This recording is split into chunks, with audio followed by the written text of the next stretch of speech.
free. Honey, you can count on me. With you in the passenger seat, we can drive all night on the highest shelf you can. Pengertian pengorganisasian. Nah, organisasi merupakan proses kerjasama dua orang atau lebih untuk mencapai tujuan organisasi secara efektif dan efisien. Pengorganisasian atau organizing adalah proses membagi kerja ke dalam tugas-tugas yang lebih kecil, membebankan tugas-tugas itu kepada orang yang sesuai dengan kemampuannya, dan mengalokasikan sumber daya serta mengkoordinasikannya dalam rangka efektivitas pencapaian tujuan organisasi. Nah, selain pengertian dari pengorganisasian, saat ini kita akan masuk ke dalam tujuan pengorganisasian, yang dimana tujuan dari pengorganisasian ialah untuk membimbing manusia-manusia agar bekerja secara efektif. Dalam suatu organisasi, semua pekerjaan kalau dilakukan oleh satu orang saja terlalu berat. Dengan demikian, diperlukan ketenaga kerjaan dan bantuan atau berbentuk sebuah kelompok yang efektif untuk mengerjakan sesuatu. Selanjutnya kita masuk ke dalam fungsi pengorganisasian. Fungsi pengorganisasian dalam manajemen adalah proses mengatur wewenang, tugas, dan tanggung jawab pada setiap individu yang berkaitan dengan perusahaan atau organisasi. Kemudian menjadi satu kesatuan untuk mencapai rencana dan tujuan yang telah diinginkan perusahaan atau organisasi. Nah, ciri-cirinya ada 5. Yang pertama itu adanya sekelompok orang, yang kedua kerjasama, memiliki aturan, dan yang keempat memiliki pembagian tugas, dan yang terakhir itu yang kelima itu memiliki tujuan bersama.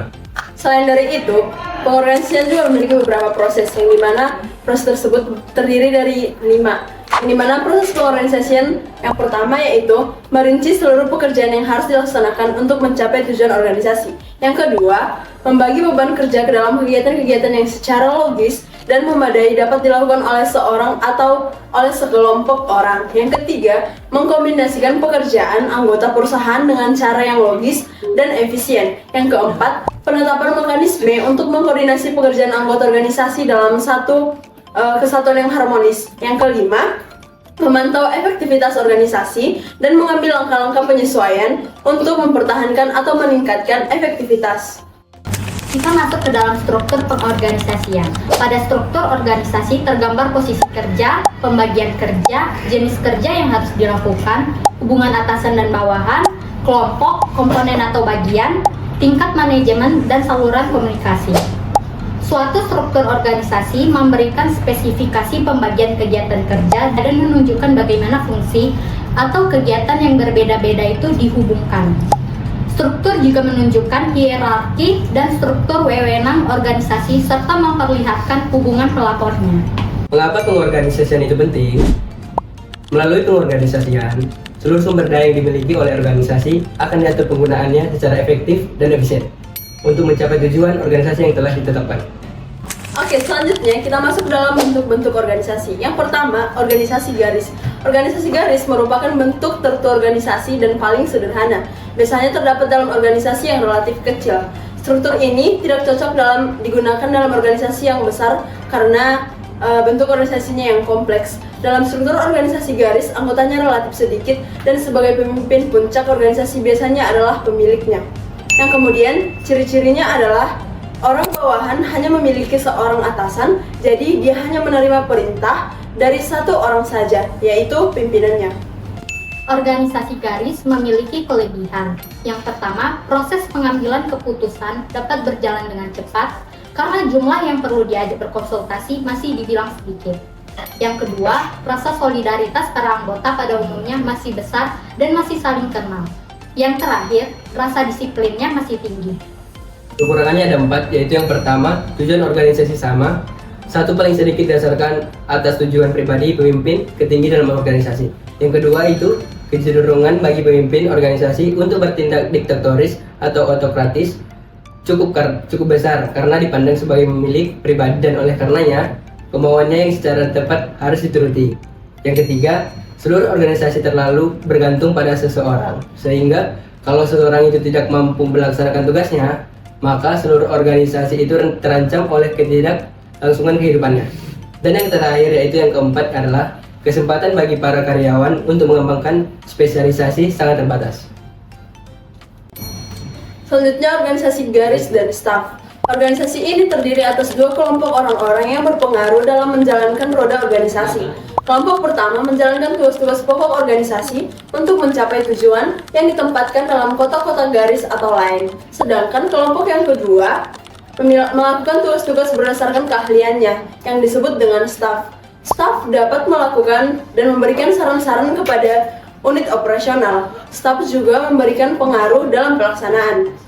Kemudian ciri-cirinya sama dengan organisasi garis, hanya ditambah adanya staff yang berfungsi memberikan nasihat atau pertimbangan-pertimbangan kepada pimpinan. Organisasi garis dan staf memiliki beberapa kelebihan.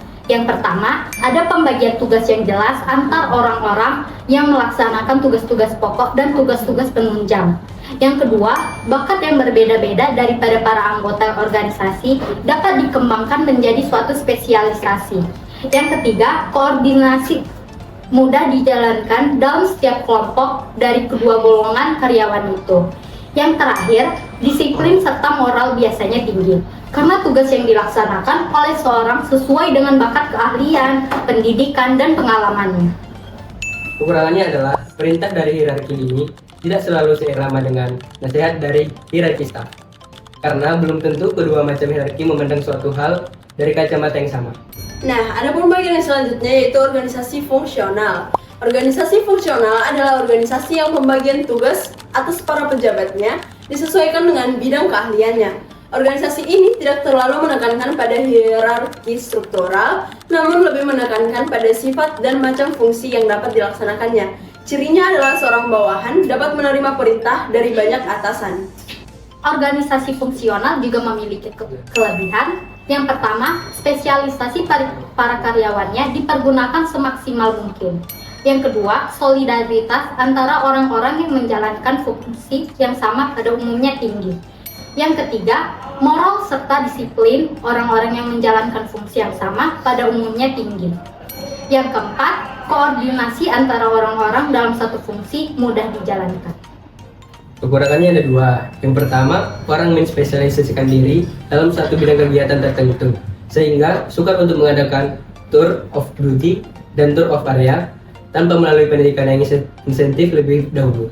Yang kedua, orang-orang yang bergerak dalam satu bidang fungsi tertentu terlalu mementingkan fungsinya, sehingga koordinasi yang bersifat menyeluruh sukar untuk dijalankan.